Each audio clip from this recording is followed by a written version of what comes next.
It's a big pleasure and honor also to welcome the State University, Professor Suzanne. She's professor at Humboldt University of Berlin for Russian literature, and her topic, most important topic, is Russian Empire narrative. A lot of applications about this thema, and now we can listen lecture about EURASIAN, one of the most important part of modern Russian empire theory.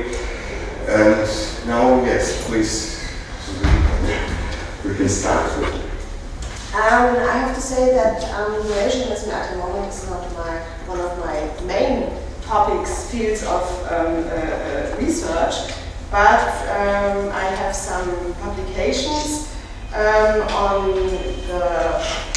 mostly on historical Eurasianism, and Georgi, my good colleague and friend, asked me to give you some introduction, especially to the historical part of this tendency, approach, or ideology. So I call it, as you will see, a kind of geo-ideology. So Eurasianism is regarded as one of the leading ideologies in Russia today. The term Eurasia figures prominently in political discourse, where it serves as a means to strictly delineate Russia from the West, from NATO, but also from Europe. For Vladimir Putin, Eurasia is Russia's natural geopolitical destiny. He launched the project of the Eurasian Union and proclaimed to reintegrate the post-Soviet space under his leadership. Eurasia's actions in Georgia and Ukraine are part of this framework. In his annexation speech of March 18 from 2014, Crimea, Putin raised arguments that were Eurasianist in several dimensions. Geopolitical, he stressed Russia's claim to be the pivotal state and engine of the post-Soviet world, and its right to oversee the strategic orientations of its neighbors, its legitimate role to defend Eurasia against possible NATO expansion.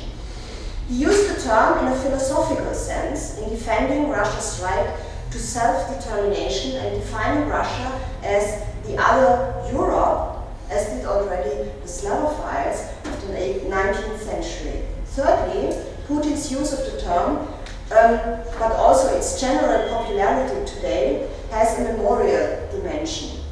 In case of the Crimea annexation, Sevastopol's significance as a symbol of Soviet and Russian imperial grandeur was recharged.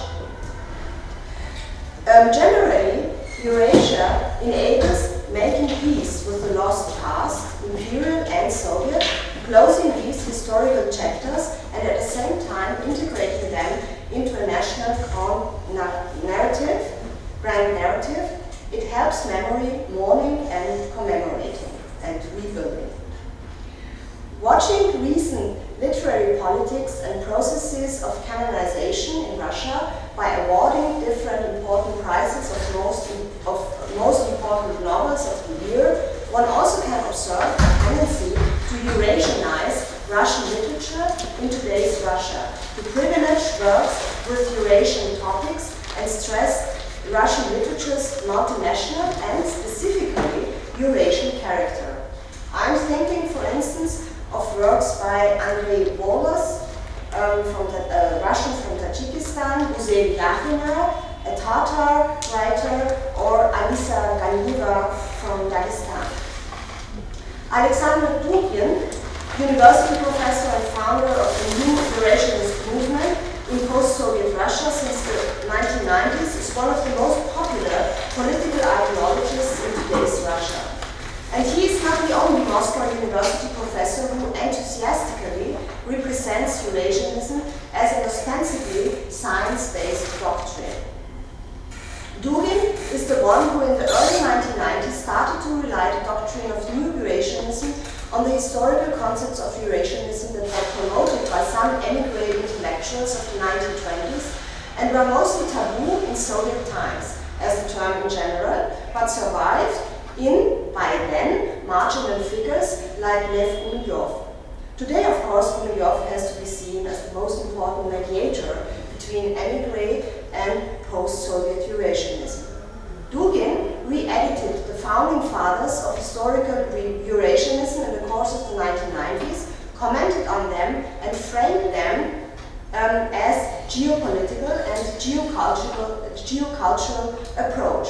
For instance, in his book Основы геополитики, that in Dugin's view corresponded to the approaches of other founding fathers of geopolitics, mostly the NS chef geopolitician Karl Haushofer.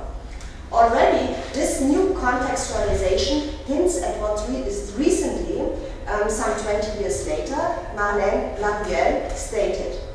The more Eurasia invades Russia's public space, popular culture, and state-produced narratives, the more forgetful it is of its Eurasianist founding fathers. I want to use the opportunity of this lecture to introduce you to some of the most important concepts and notions of historical Eurasianism.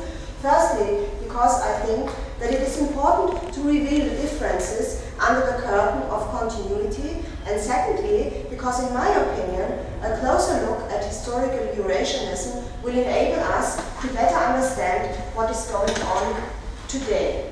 Oops. No.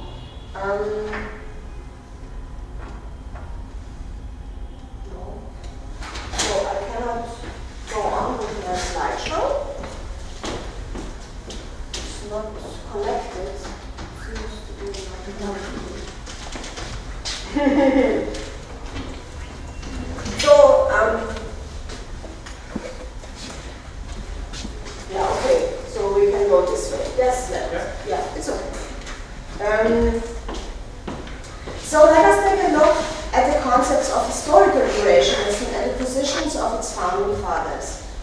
As an intellectual movement, Eurasianism was a part of the ongoing discussion about the origins of the all-embracing crisis and cataclysm of the reorganization of the political space of the former Russian Empire in the context of Russia's disintegration as an empire following the First World War and the Russian Revolution, and the Bolsheviks' international grand project of building an anti-colonialist and socialist empire.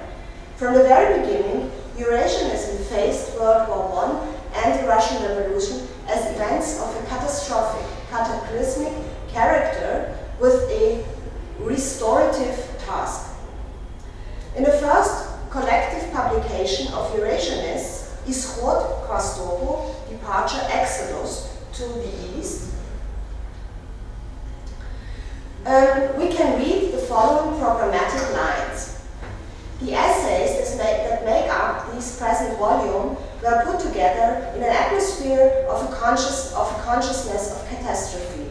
We perceive the segment of time within which our lives pass, beginning with the coming of the war, as a pivotal and not merely a transitional time. In what happened and in what is happening, we see not just shock but crisis. And in the future, we anticipate a profound change in the customary countenance of the world, the catastrophic nature, and so on. So we can continue. It was in the context of that conversation that the Eurasianist movement aimed at replacing the political community in the former Russian Empire by molding Eurasia as a cultural community and as a new leading political force in the future world history.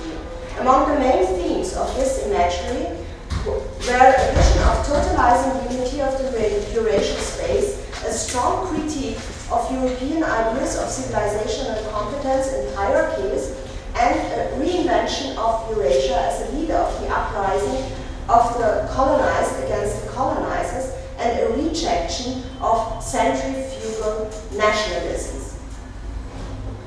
Before introducing the central figures of Eurasianism and important concepts and notions, Eurasianism has to be theoretically contextualized because, of course, as any new theoretical Eurasianism did not emerge out of nowhere. One can distinguish between at least 4 adjacent approaches. Cultural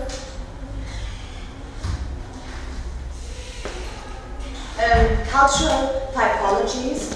The Eurasianists are part of a civilizationist mode that follow Nikolai Danielewski's Razia i Europa and the publication in 1918 of Der Untergang des Abendlandes by Oswald Spengler, who put forth a cyclical theory of the rise and decline of civilizations, but Eurasianists preceded Arnold Toynbee, whose 12-volume analysis of the rise and fall of civilizations, a study of history, was published between the 1930s and the 1960s.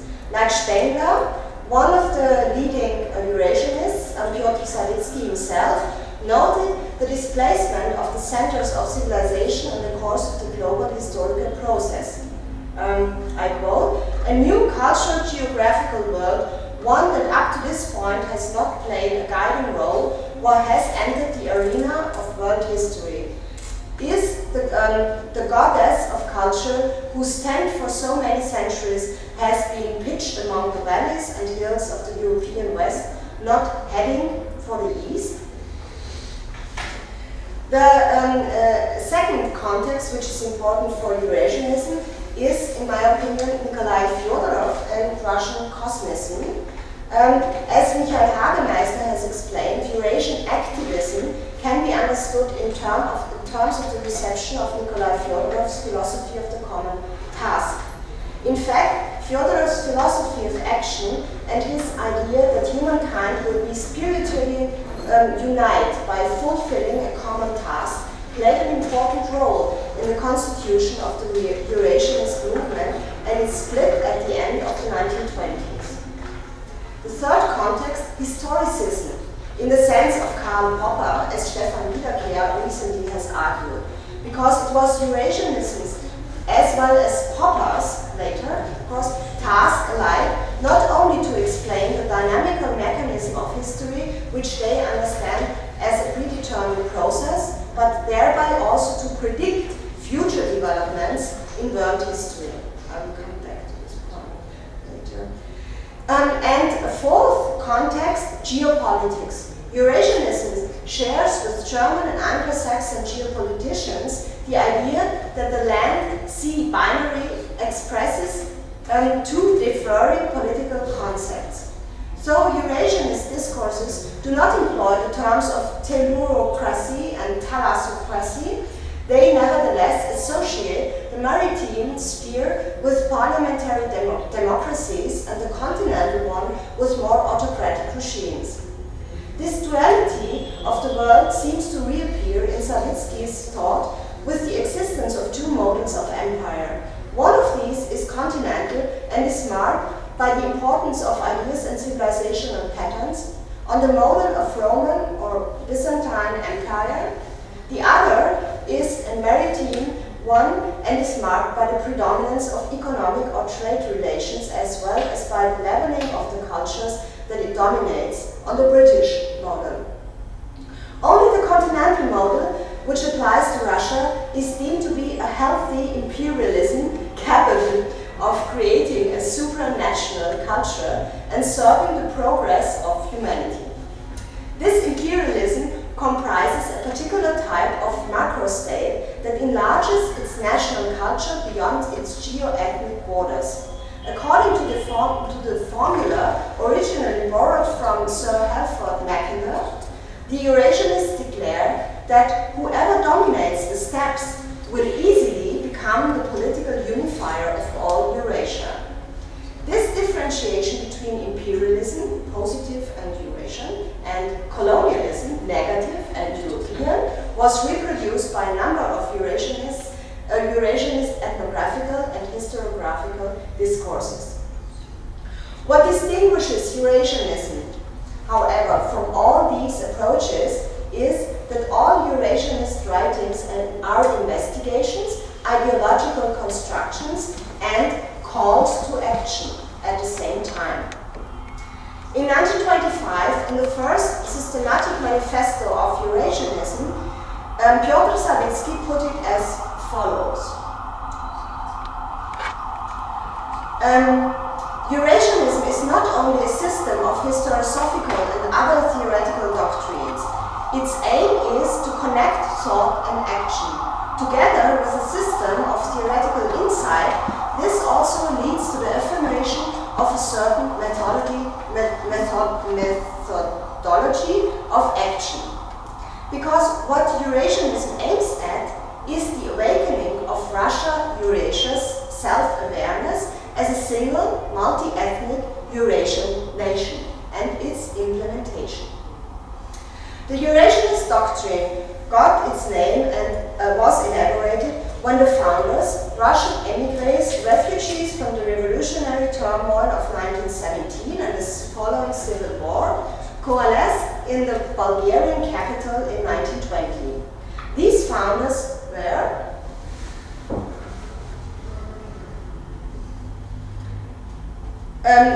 Prince Nikolai Sergeyevich Trubetskoy, a scion of one of Russia's most aristocratic families and later a renowned linguist. Pyotr Petrovich Sufchinsky, a cultural entrepreneur, connoisseur of music and publisher.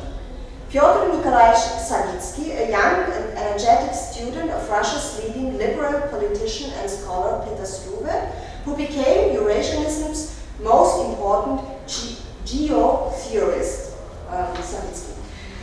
Georgy Vasilievich Flarovsky, a church historian and theologian, and Prince Andrei Alexandrovich Lieven, a poet and eventually an Orthodox priest who descended from the Moscow-based Orthodox branch of the renowned Baltic German noble family.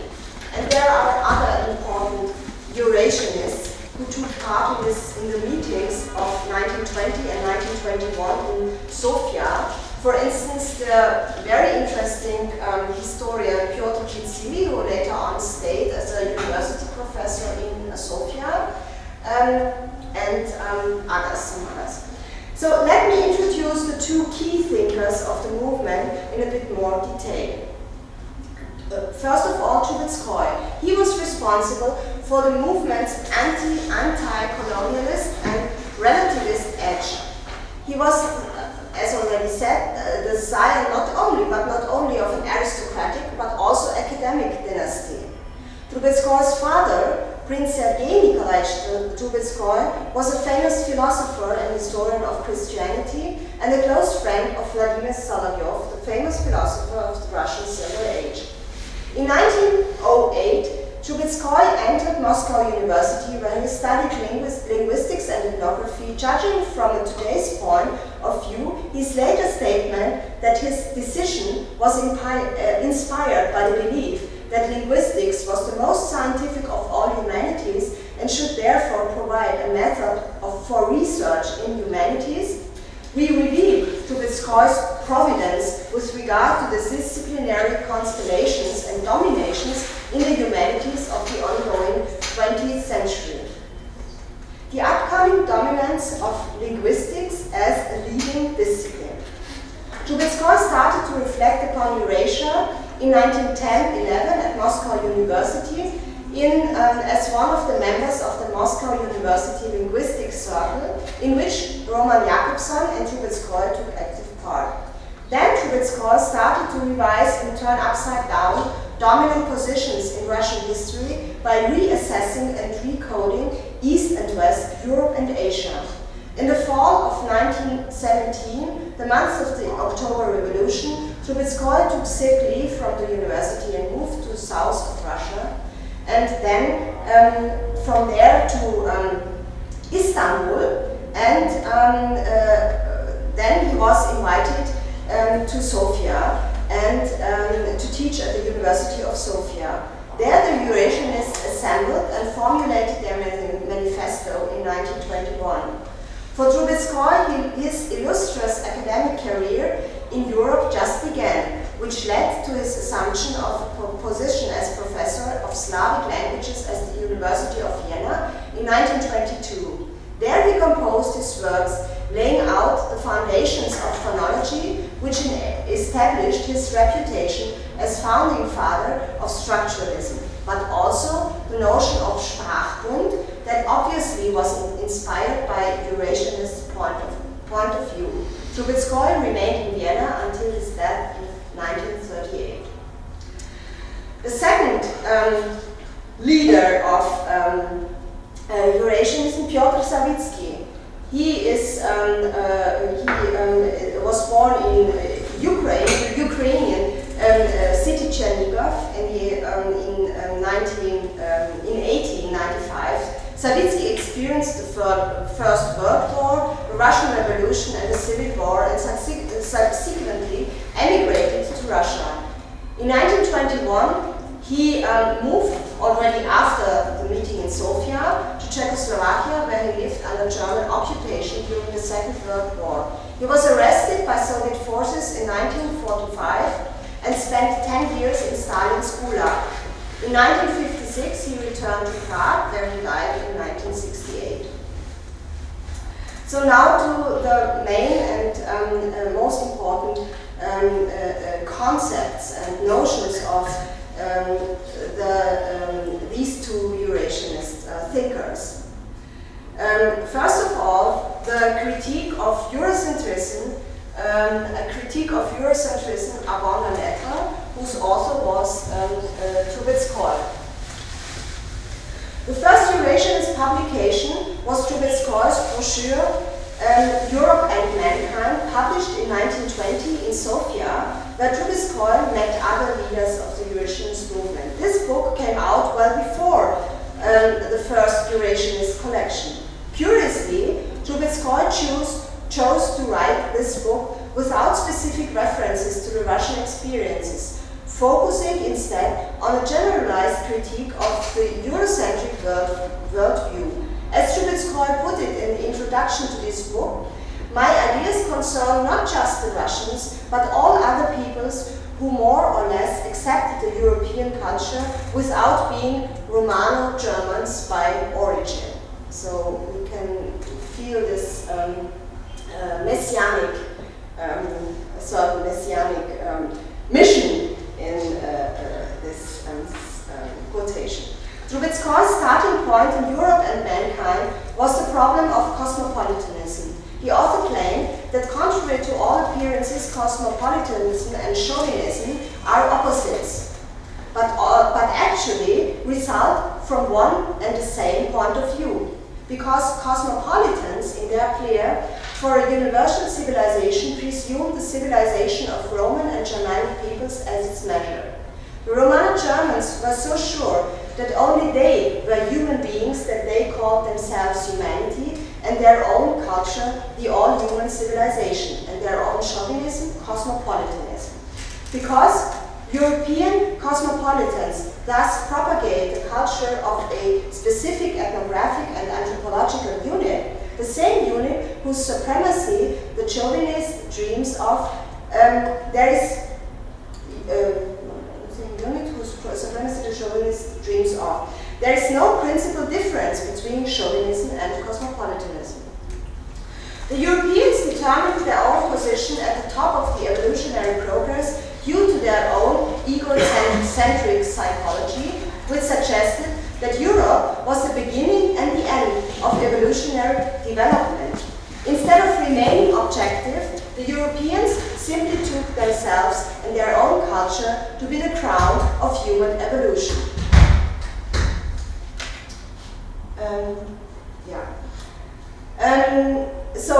Quotation from Trubetskoy: what is considered the latest stage of civilization in Europe, or the top of progress not yet achieved, if encountered among the savages, is then declared to be a feature of extreme backwardness. Futurist paintings drawn by Europeans are treated as products of the most refined aesthetic taste, but similar products by savages are viewed as naive attempts. The first dawns of primordial art. Trubetskoy concluded that there can be no objective proofs of European supremacy over the savages, and there can be none simple because in comparing different cultures Europeans know only one measure. What looks like ours is better and more perfect than what differs from ours. For Trubetskoy, the power of the notion of European supremacy rested on European control of modern disciplinary knowledge, which was permitted by egocentric European chauvinism. In a startling passage that linked European imperialism and colonialism with knowledge, Trubetskoy demanded, I quote, "The moment of evaluative judgment has to be purged once and forever from ethnography and the history of culture, as well as from evolutionary disciplines in general. For evaluative judgment is always based on egocentrism. There are no superior and inferior cultures. There are only similar and different ones. To declare that those similar to ours are superior and those different from ours are inferior is arbitrary, non-scholarly, naive, and so forth."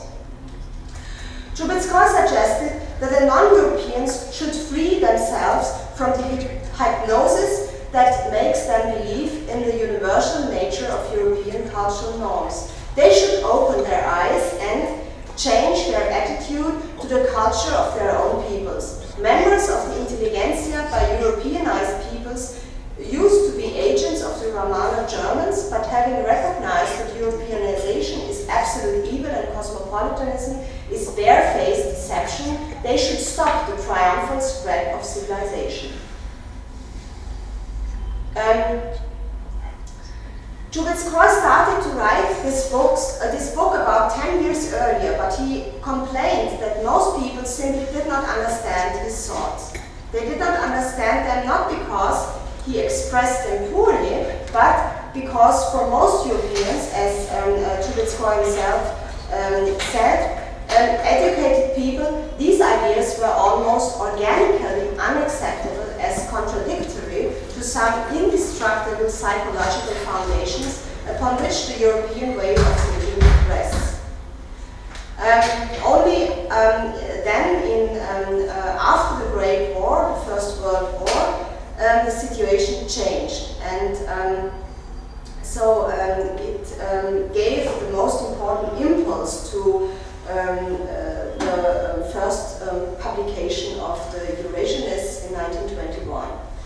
Trubetskoy's anti-colonialist and relativist ideas strikingly resemble critiques of colonialism as a form of knowledge articulated in the second half of the 20th century, including Edward Said's famous Orientalism and Chakrabarty's call to provincialize Europe.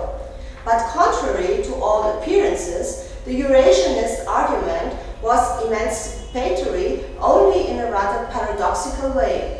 Post-colonial, referring to the dominance of the European point of view, and at the same time neo-imperial with relation to the former Russian imperial space, because first of all it pursued the goal to sustain the unity of the imperial space.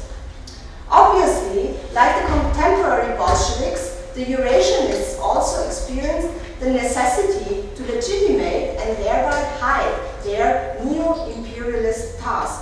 As Terry Martin, Mark Beisinger, and also Jürgen Osterhammel elaborated, under the political conditions of 20th century modernism, empires, pure power is no political argument anymore, and imperial power constellations have to be concealed and or legitimated by opposite arguments of emancipation and liberation, as was the case with the Soviet Union as an affirmative action empire, as Terry Martin called it.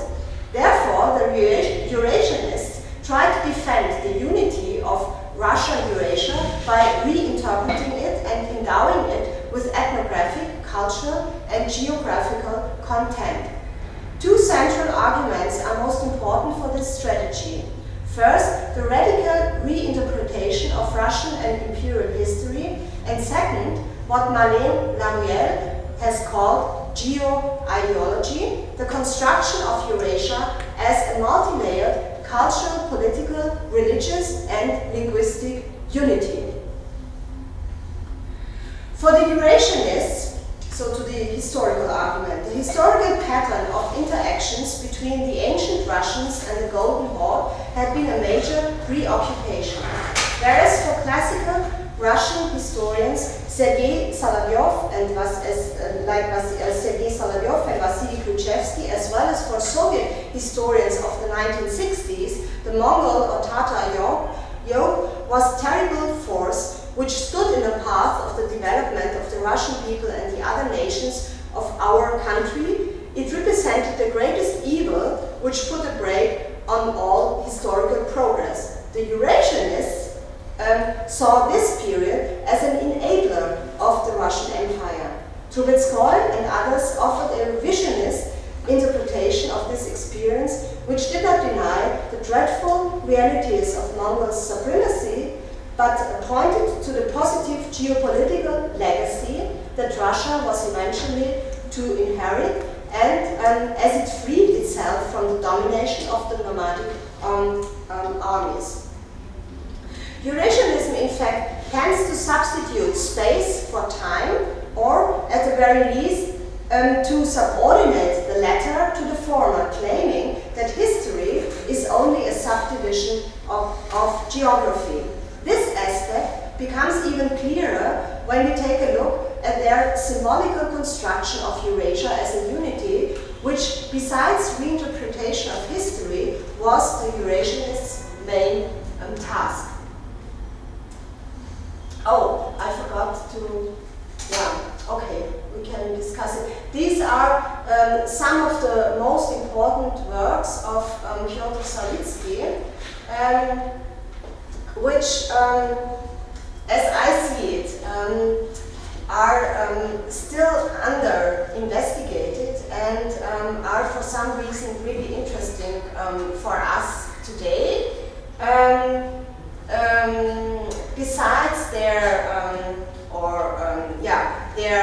ideological content, because they propose and also demonstrate, some of them at least, interesting interdisciplinary cultural historic approaches. The first three of them are some of the most important geopolitical works, but also geopolitical works of Sawicki. Some of them, for instance, Khazyaisper, represent his important economic approach, and some of them, for instance, Место действия в русской культуре, or migration of cultures, are also interesting for not only for the concepts but also for the new terms they introduce to cultural studies, like for instance Место действия, a term that can be understood as a complement to Bakhtin's chronotopos. And Sawicki also has some, in my opinion, interesting and very innovative investigations in literary studies. Here I give you one title, his interpretation of the Russian epic, Literatura fakta v Slovia a polku Igorya. So excuse me, this kind of interruption of my, but I didn't want to miss it. Back to the Trubetskoy's revision of history and his critique of Eurocentrism avant la lettre.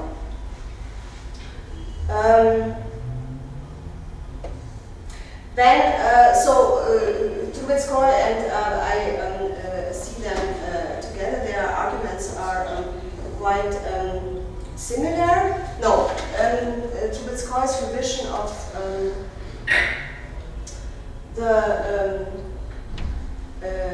his critique of Eurocentrism, that's what we had already, and the reinterpretation of the Tatar yoke, and now to the conceptualization of Eurasian unity, and which was conceptualized mostly by Savitsky. When Savitsky claimed that Russia was neither Europe nor Asia, and that Russia-Eurasia is, in many of its characteristics, a closed circle, a complete continent, a world in itself, he based himself on the theories of Vladimir Vernadsky, who developed not only the notion of the noosphere, but also of the tendency of continents as a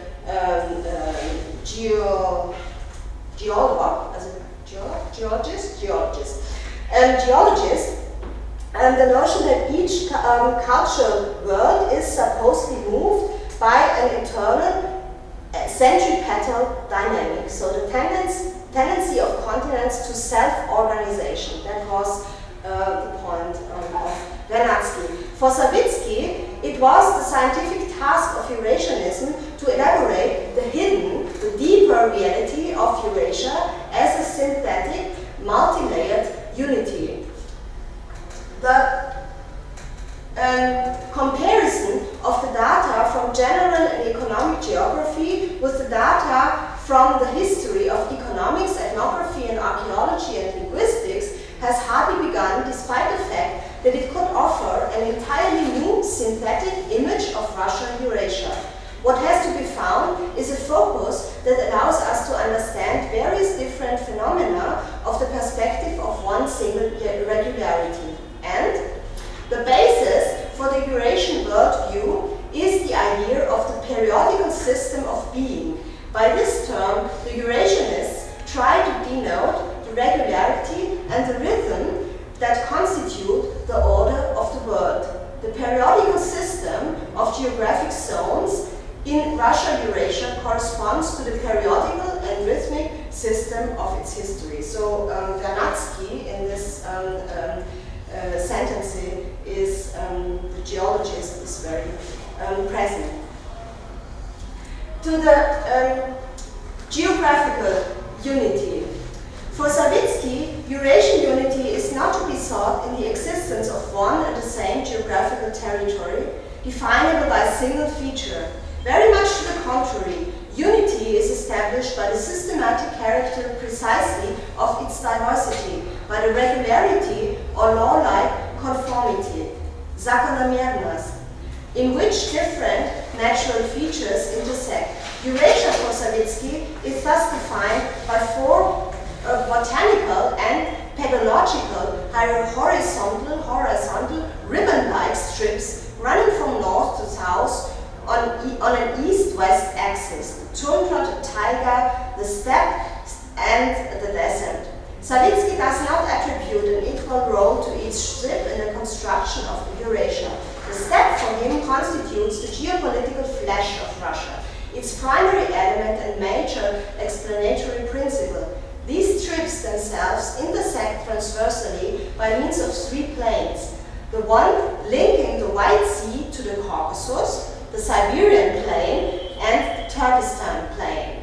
By means of their orographical system, Savitsky tried to demonstrate the unity of the three planes and therefore to deny implicitly any continuity between the European and Russian planes. It can be said, what I quote, that the East European plain, which the Eurasianists called the Caucasus White Sea, is, by its geographical nature, much closer to the plains of Western Siberia and Turkestan than to those of Western Europe. The great rivers, the Yenisei, the Ob, the Lena, serve as natural paths, unifying steppe and forest and enabling the transition from one strip to another. Savitsky claimed that the correspondence exists between natural phenomena and socio-cultural phenomena. For example, a coincidence between the map of Russia's dialectal isoglosses and that of the Russian climate's isotherms, and as well as the existence of a border between Ukrainian and Great Russian dialects on the one hand, and the breeding of pigs and cattle on the other.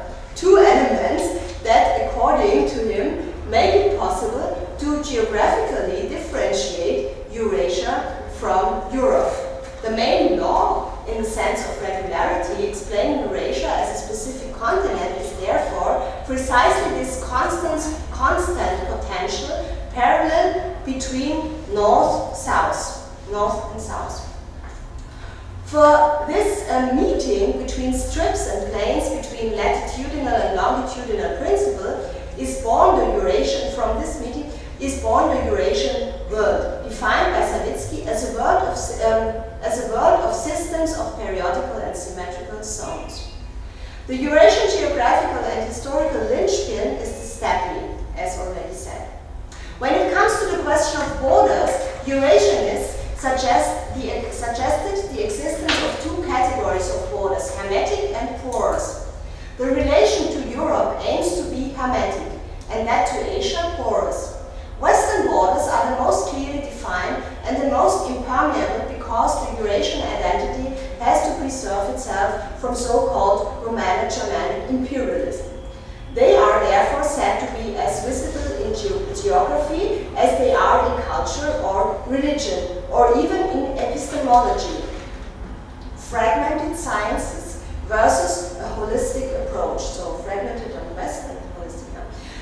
Thus, Galicia, Volhynia, and Podolia are considered legitimate parts of Eurasia, whereas Crimea and the Caucasus are peripheral zones. So the Eurasianists regret the loss of Orthodox Bessarabia during the First World War. They lay claim neither to Catholic Poland nor Protestant Finland, which are considered to be European and whose loss reinforced the Eurasian destiny of Russia. In contrast to their Slavophile predecessors, the Eurasianists are not very attracted by the rest of the Slavic world, and only some of Trubetskoy's texts imply a form of orthodox solidarity with the Balkan world, despite the fact that orthodoxy, of course, was central for Trubetskoy. While the division between Europe and Eurasia is presented as obvious, the borders with Asia are drawn more tentatively. In Savitsky's geography, the Far East is classified as Asian and not as Eurasian, because it constitutes the symmetrical counterpart of the Baltic countries, which are themselves considered as part of Europe. This position, however, is not supported unanimously within the movement, insofar as the founding of Vladivostok in 1860 is also celebrated as proof of Russia's location in the Pacific Ocean. Vernadsky, for his part, criticized Russia's loss of California in the 1840s and the sale of Alaska to the United States in 1867. If Russia had been able to stretch over 3 continents, Siberia would have been the geographical and political center between the old and the new Russian world. So Eurasia is expanding all the time. Eurasia's southern border remains the vaguest and more permeable. Where does Eurasia stop and where does Asia begin? The highlighting of the Mongolian legacy necessitates, for example, expanding beyond Soviet borders. For the Eurasianists, Mongolia, independent since 1911, quite naturally belongs to Eurasia, since it is situated in the steppe and stands out as the homeland of Genghis Khan. In his correspondence with Lev Gumilyov, Savitsky even said he had been convinced of Tibet's belonging to Eurasia since the 1920s, but had not mentioned the region in his publications. The question also arises of the Uyghur world, which Savitsky considered to be the most extreme example of continentalism and therefore a symbol of Eurasian anti-maritime identity. Within the Soviet space, sedentary Central Asia definitely figures in the definition of Eurasia as representing the desert zone. But the mountain regions of Central Asia, such as the Kyrgyz Tianjin or the Tajik Pamir, are a priori excluded from Eurasian territory and relegated to Asia. The Trans-Caucasian region is also practically ignored.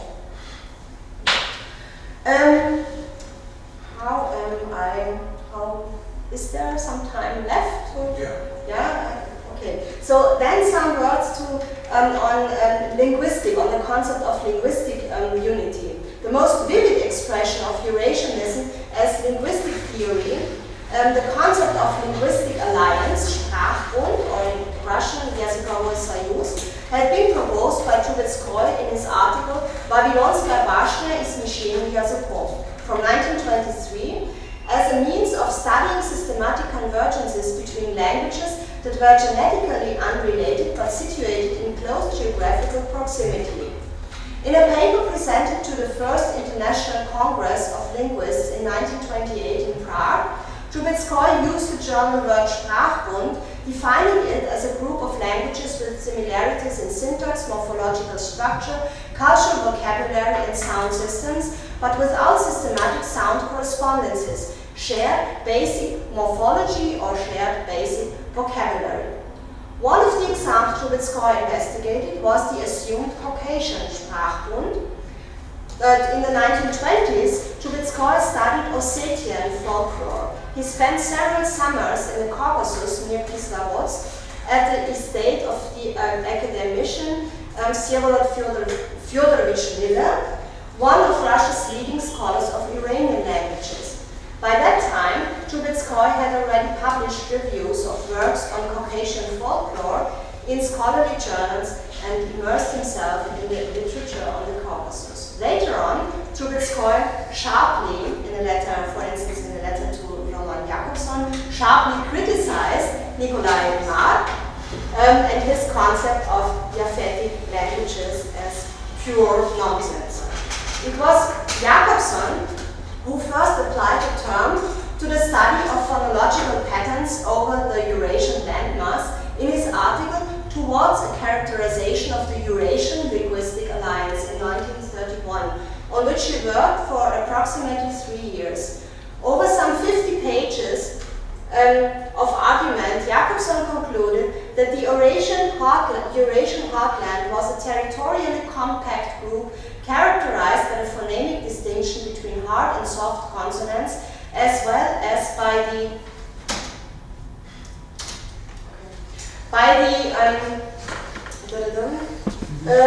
absence of tonal range. Languages of the same linguistic family were found to have different phonological traits depending on their geographical appartenance and to the Eurasian Linguistic Alliance.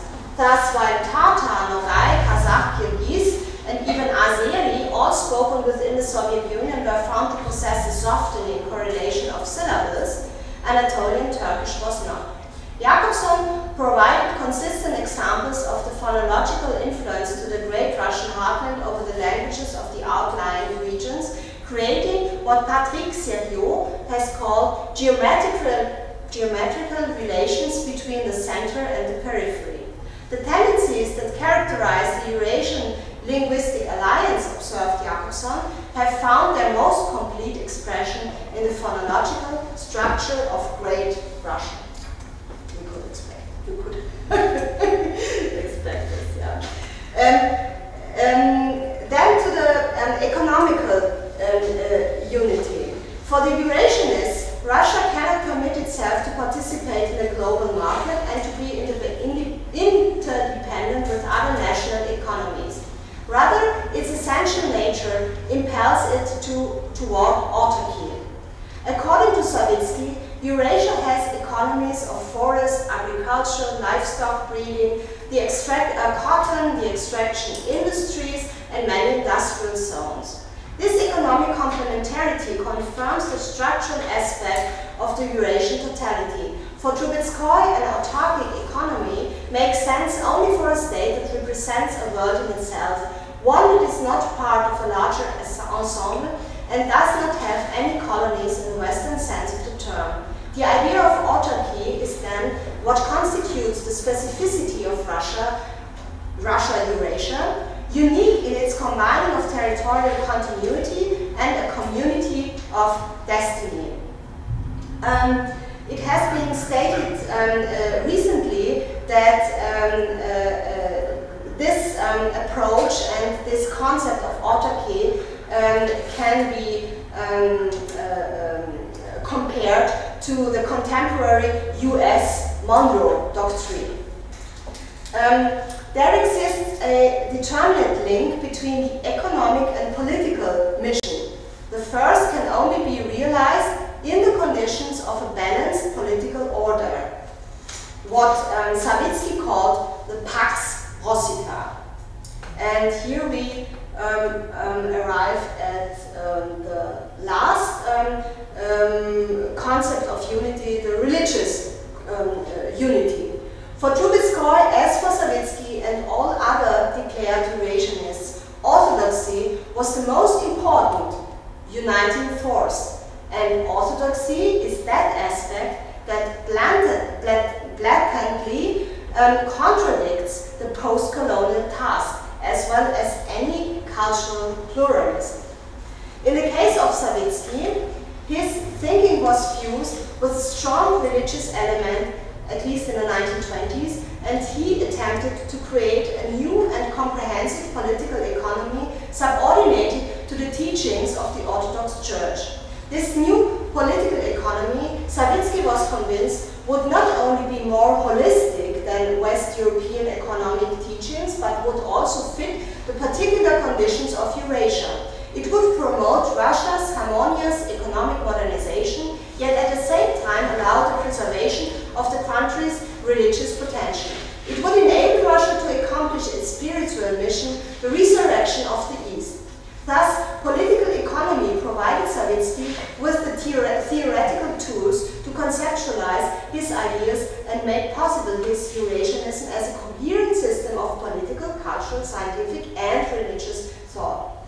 Savitsky affirmed the role of metaphysical principles in science and search for a new spiritual foundation of reality. In this respect, Savitsky was a typical representative of the so-called Russian Silver Age, a heterogeneous, anti-materialist, cultural, political, and religious revival that shaped the intellectual life of early 20th century Russia. At the same time, however, Savitsky was also a prominent participant in a larger pan-European movement, a revolt against positivism, a trend that rejected simplistic materialist worldview in favor of more complicated models of man and society. This was a quotation from Martin Weiswenger, who is one of the greatest specialists in Piotr Savitsky.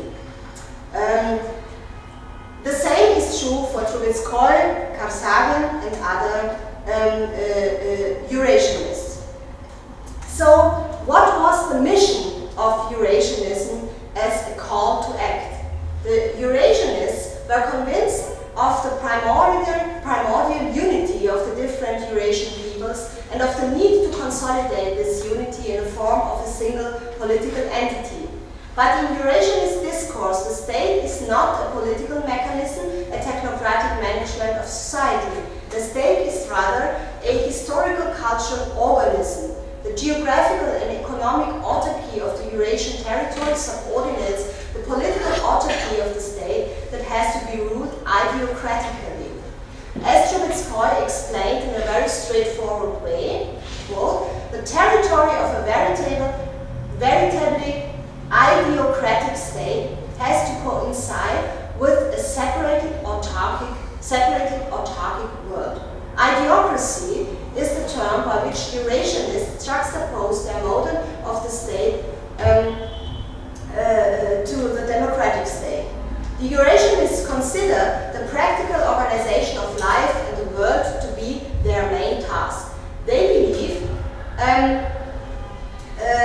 this is a quotation from the essay EURASIAN from 1932, they believe that the most effective means of organization is the state. The Eurasian state system is defined as ideocracy. Karsavin, for this trend in the early 1930s, Karsavin is very important. And what corresponds to idiocracy is state maximalism, that is, the active and leading participation of the state in economic and cultural life. In this respect, idiocracy fundamentally differs from democracy and its state minimalism. Quotation from the same text. Savitsky called for the Russian Empire's continuous mission in the East. There it could create an organic imperial entity resembling the Hellenistic monarchies of the East and Roman Empire, because Russian culture, Savitsky, is able to become strong enough to reinvigorate the cultural life of these people who had left such wonderful traces of their bygone culture. Russia's organic imperialism, the result of its empire's continental rather than colonial character, was far superior, suggested to be far superior to that of Germany and Britain. Russia's imperialism, Savitsky claimed, avoided its imperial rivals almost exclusively economically motivated imperialism. It allowed for a mutual cultural interaction between the imperializing and the imperialized, and created a new supernatural culture with equal economic strength and equal rights of all people. In order to realize its imperial future in the East, Savitsky was convinced Russia needed a balanced agricultural industrial economy. Savitsky's special mission was the economic reconstruction of Russia-Eurasia, to erect a blessed economy that should transcend the merely material and empirical sphere. Last quotation from Savitsky: in the economic sense, Russia is called to rehabilitate the continent, turned into a forgotten and superfluous desert by the contemporary epoch of oceanic economy. The continent will again be watered by fountains of living water. Once again, caravans will move through its depths, roads will traverse it, but this time not only trains of camels, but railway trains. Last but not least, Eurasianism resolutely fights any kind of separatism. If Eurasia is a natural space, then it cannot accept any sort of amputation, which is regarded as a sort of violence against nature. As Savitsky stated, the nature of the Eurasian world is very unfavorable to all types of separatism, political, cultural, or economic. A political message that could not have been clearer at a time in the 1920s, when the debates on Ukrainian and Belarusian autonomy raged among the emigres as well as in the Soviet Union. And we can clearly see the parallels to today. The global and even messianic dimension of Eurasianism come to the fore in every stage of its development. So Savitsky as well as Trubetskoy, they think even beyond the boundaries of Russia-Eurasia.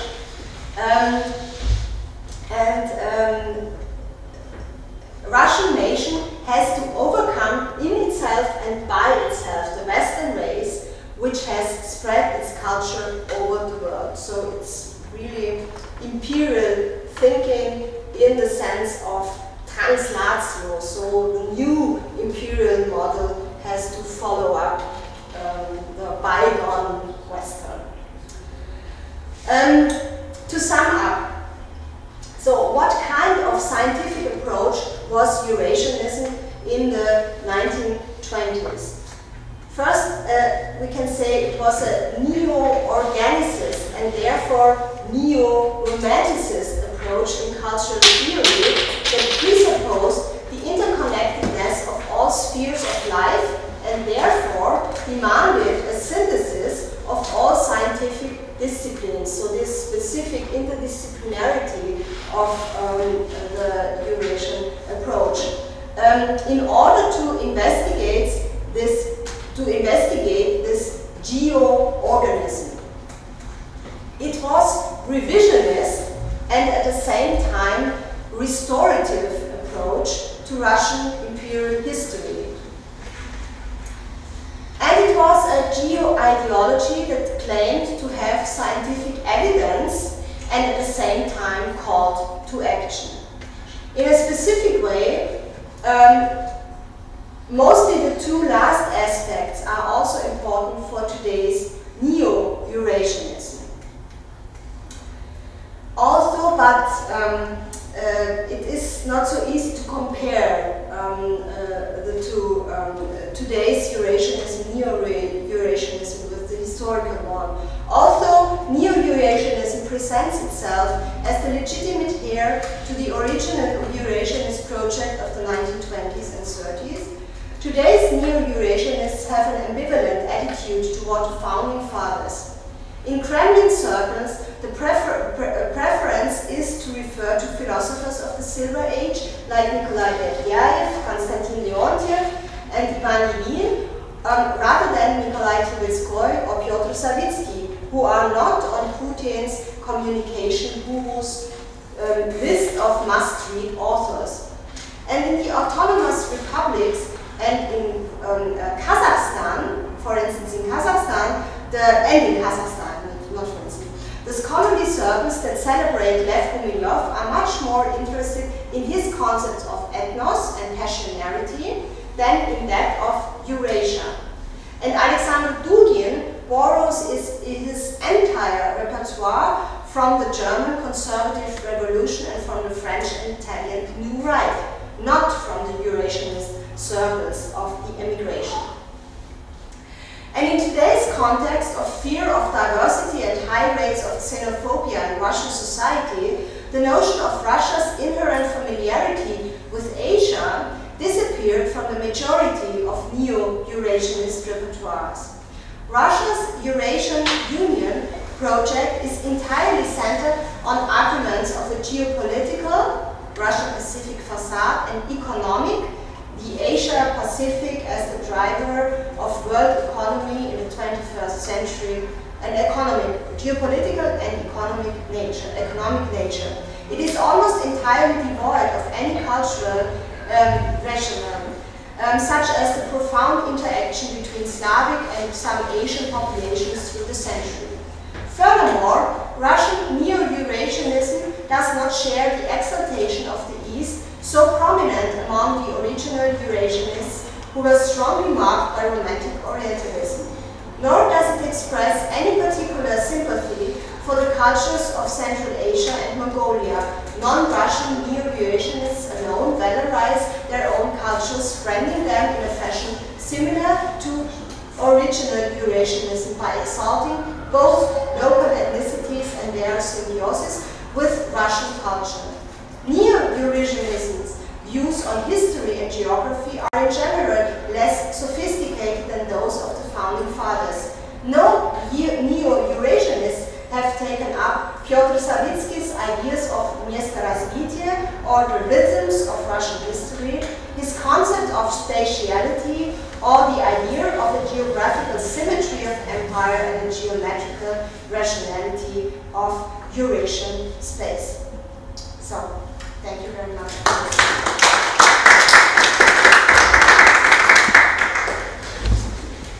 Thank you very much. I think we have a lot of ideas or questions, and maybe can I use my privilege and put the first question. Maybe it was the Soviet the structure of Soviet Empire more near to the grandfather of Euro-Asian theory than looking at this new theories of Eurasian Euro-Asian unity. You mean Soviet the principles, multinationalism and the unity of East and West as reality, practical reality, economical unity, and also maybe cultural and linguistic appropriations since 1920s till the end of the Soviet Empire, and maybe one more question about Emil Swedish and his Nostratic theory, young Russian Soviet linguist, and the unity of all possible Asian lingual family, Turkish and also Semitic and Indo-European and Caucasian also, and as maybe of some projection of this idea. So, as the linguistical approaches of our days, I'm not really well informed about them. So, probably yes.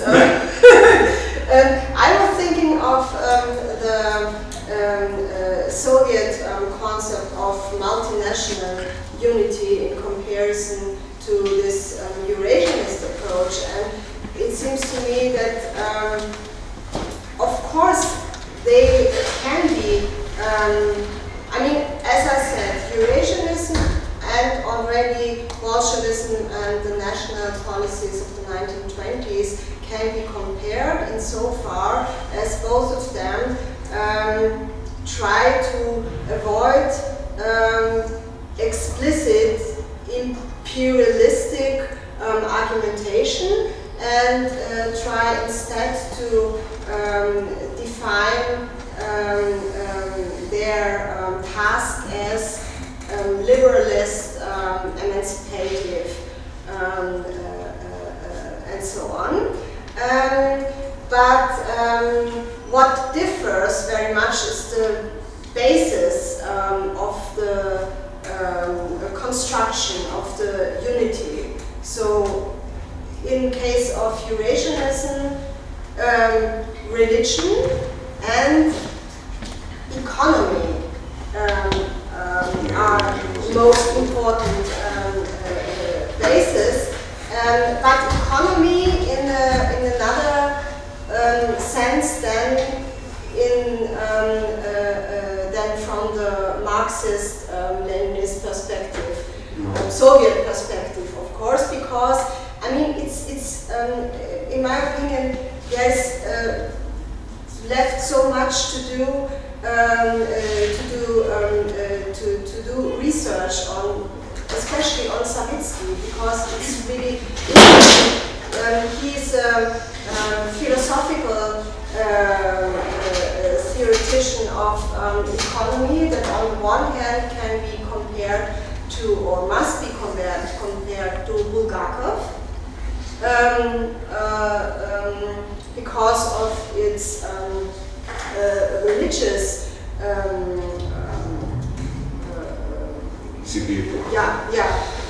because the religious argument is in the very center of his approach.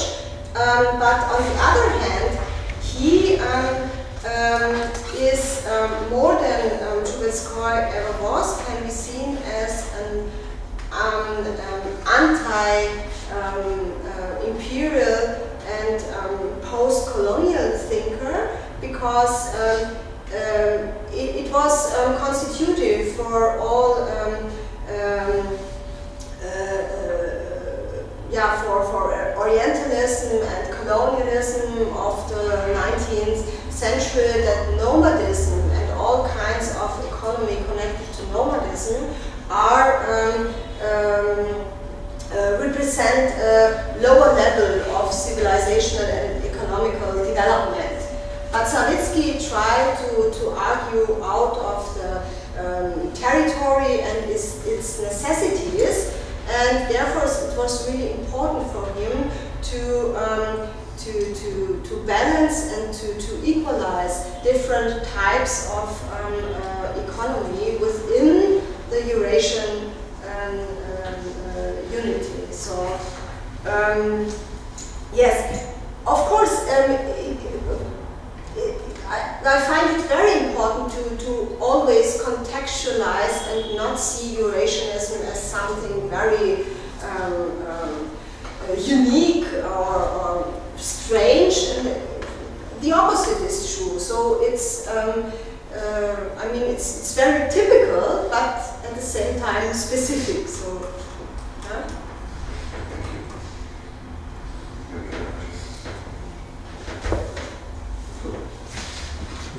Thank you very much for your lecture. So I didn't quite catch whether Eurasianism is arguing for some kind of international order, some kind of call it, I don't know, whatever, international norms that would eliminate borders and so on. And I guess it's an interrelated question is whether, and I wonder what you think about this, whether there is this serious problem of moving from this historical, empirical, anthropological, whatever facts that they are talking about to some normative conjunction that this is how it should be.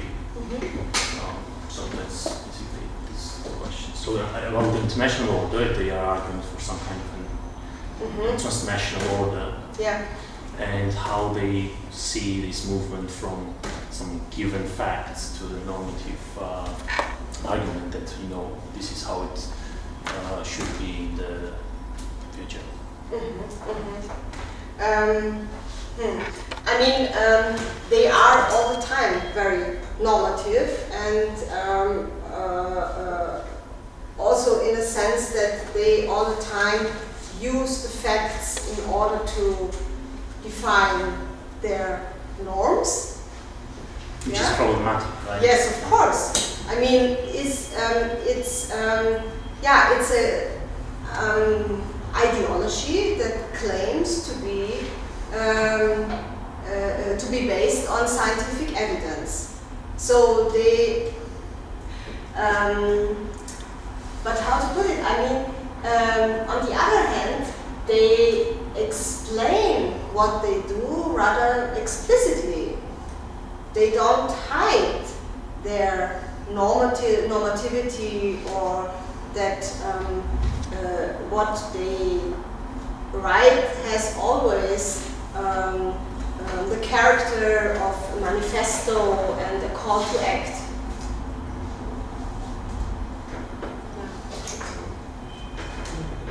And the international order, if they, so the international order part, what type of international order, if there was any? Yes, of course. I mean, like the contemporary geopoliticians and like other approaches, the typological approach from Danilevsky to Spengler to Toynbee, they were arguing within a global horizon. So it was very important for them, like the contemporary geopoliticians, like for the contemporary geopoliticians, to have, not only the territory and the unity of Eurasia in their mind, but also the context. So Eurasia, this concept of Eurasia is unthinkable without the international context, but when it comes to single nations or national movements, it's clear that what they have in mind are exclusively imperial unities. So nation is not important for them, or more than that, dangerous for the imperial unities they have in mind.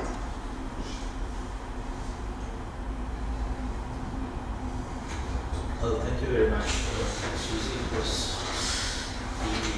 extremely informative and very interesting, and I have a number of questions. I limit myself to 3. So, the first, I was not aware that Eurasianism was started with this kind of what you now can call maybe post-colonial or anti-European movement, but also the moment of the birth moment of the movement is also very interesting because it's this Russian Revolution. right? So it's a total political crisis, and this coincidence troubles me a little bit. So there is a revolution going on, but why is this anti-European effect emerging? Right, so this coincidence is not very clear for me. But you said also that Trubetskoy started to work it 10 years earlier, so there should be some traces even before, and there are some things like in blogs, you know, so this kind of fascination with the East, with Genghis Khan, so maybe you can tell something about these traces. This is maybe the first part. The second part is this anti-colonial in different contexts in the Russian Empire, because you have it also in the Caucasus.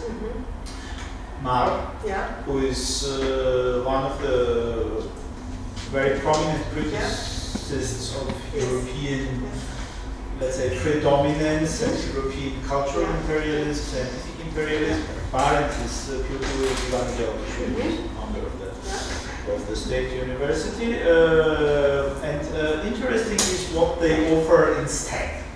So if you look at Mar, not directly at that time, but how it develops, he offers instead this model of Jacobian unity, which is pre-Indo-European, and the civilization which was earlier there than Indo-Europeans, right? Which was criticized by Jakobson, you mentioned that, but it's also interesting what the Eurasianists offer. So what they offer is not really emancipatory, but something on the contrary. So they slip in some kind of other kind of imperial models, let's say, not European, but other imperial models. Maybe you can also find an explanation for that. And the third thing, which is maybe a little bit marginal, not entirely important, but when you were talking about Trubetskoy and this idea of Siberia between three continents, so Europe, Siberia in the middle, and America, I was thinking about Ada of Nabokov, which is, of course, this kind of model of Russia and America brought together in a very positive way, not maybe also imperial in another sense, but which is very strictly in the opposition to Terra and Tatar, so the complementary project. So he's simultaneously criticizing, maybe subtly, this kind of Eurasian idea and offering another model. I didn't read about it, just came to my mind when I heard to your talk. So these three. So of course I expected your second question, but let me start with the third. It would be good to have a good answer to this third question. I started a long time ago to think of Nabokov and his connections to Eurasianism when I wrote an article on his start and this Eurasianist background, which is also very important for this earlier novel of his. And then I was also thinking about Ada, but it's a project for the future. Thank you. And as to Mar, I mean, there is also the polemics of not only Jakobson, but also Trubetskoy, as I said. And of course, there are obvious parallels. I know Mar. I don't know so much about the concrete connections between Trubetskoy and Mar, but the approaches are obviously parallel. And as to Trubetskoy, I mean, yes, in especially this anti-colonial aspects, I find it important to stress them because mostly they are overseen,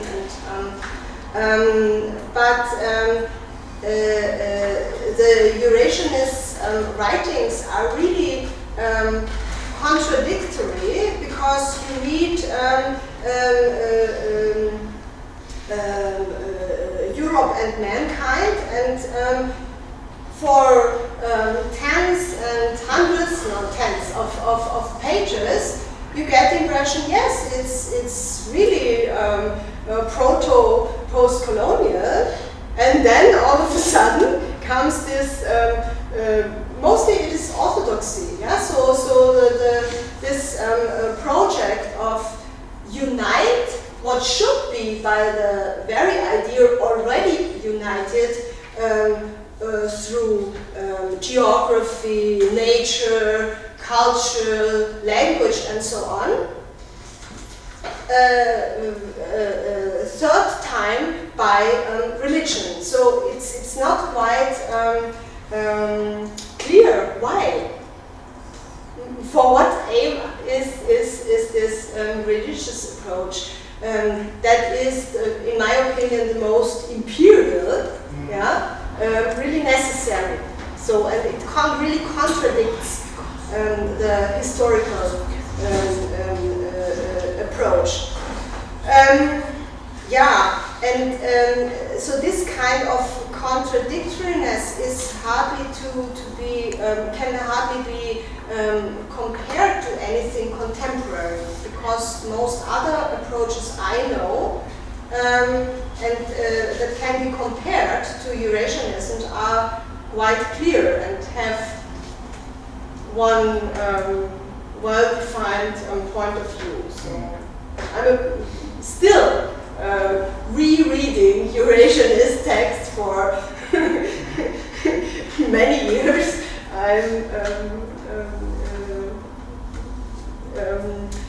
I'm always a bit confused, yeah. But I forgot this. The first one was these origins of this kind of anti-Europeanism. Yes.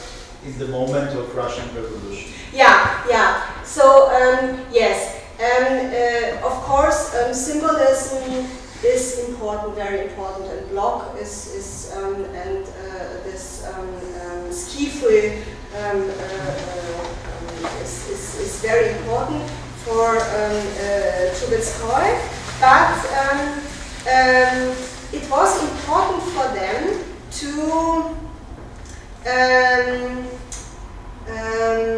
how to say, to delineate themselves from Bolsheviks without and at the same time avoiding to accept the end of the imperial unity. So for me, it's this the parallel very important, and the Eurasianists found their argument in saying that Bolshevist, which is seen from the European point of view as very Eastern, to declare it to be an outcome of Western theory. So, yeah. And they claim to be real thinkers from the East. And I've tried to tell you that this, of course, is also a myth, because European education, yes, style of life. Yes, and all the theoretical context. Yeah. Yeah. One more question. Thank you. Very interesting lecture. I would have a general question. Essentially, is any difference between European unionism and Eurasian unionism? European unionism And Eurasian. Eurasian. Yes. Nowadays. Yes. Thank you.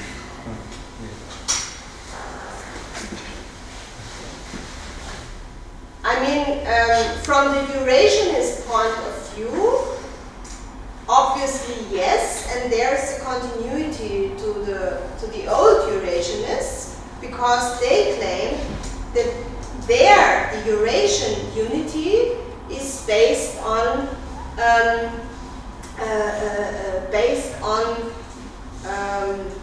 ideas and spirit and religion also, yes, and not purely economical.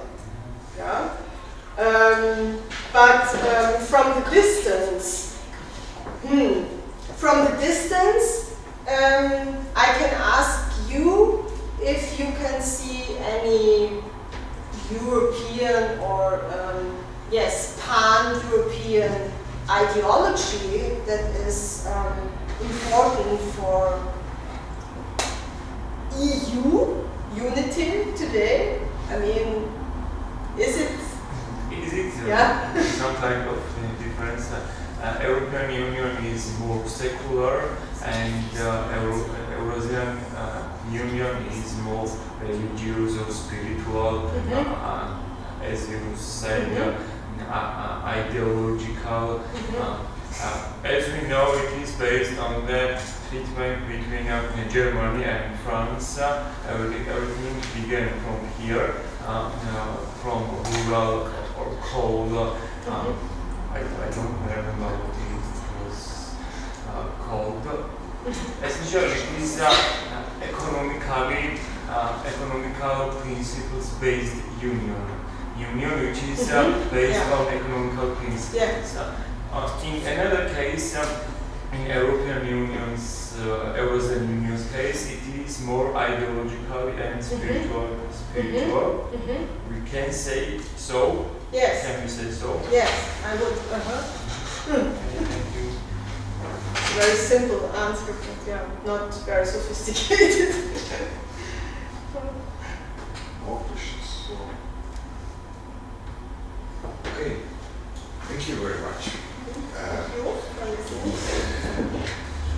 Maybe till next time.